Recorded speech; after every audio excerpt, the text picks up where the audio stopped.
Hello, welcome back to my channel. Today we'll be making this egusi and obono soup together. So here are most of the ingredients we'll be needing for this delicious soup. I have my protein, I also have the egusi, obono, seasoning, and then just some periwinkles and veggies as well. So I would start by putting in my protein in the pot. I'm making use of some cow meat and goat meat as well. I season that with some blended pepper, salt, seasoning, and water to cook the meat. Then once it is about 50 to 60% ready, I would go in with the stock fish and dry fish as well.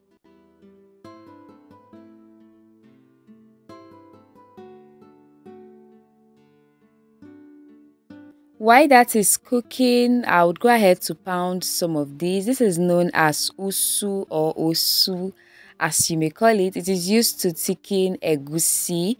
So I would put a little bit of that in my mortar and then I would pound it until it is well grounded, and I would add in the egusi.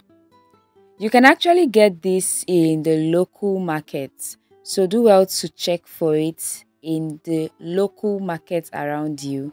You would definitely find it. African local market to be specific. So I would add in the egusi and then I would pound until the oil is separated from the egusi. Then I would go ahead to mold them into tiny chunks.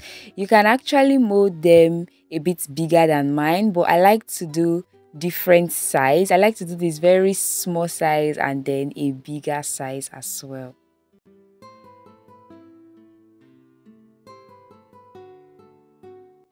Once you're done with that, this is what it should look like. So moving over, I'm going to transfer that into the pot of soup.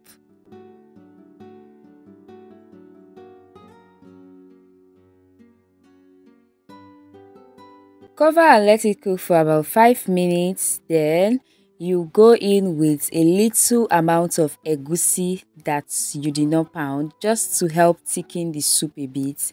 While that is on the stove top, I'll go ahead to chop up some uziza leaves. You can also make use of uziza seed powder if you don't have this around you.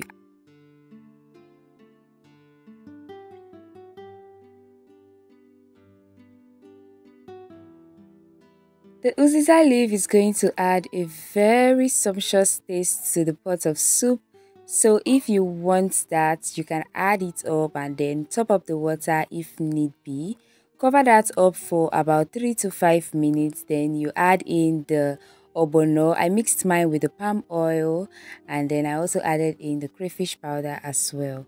Just in case you've watched this video up until now, please don't forget to like, drop your comments, and subscribe if you're yet to. Also tap the notification bell so you get notified whenever I post a new video.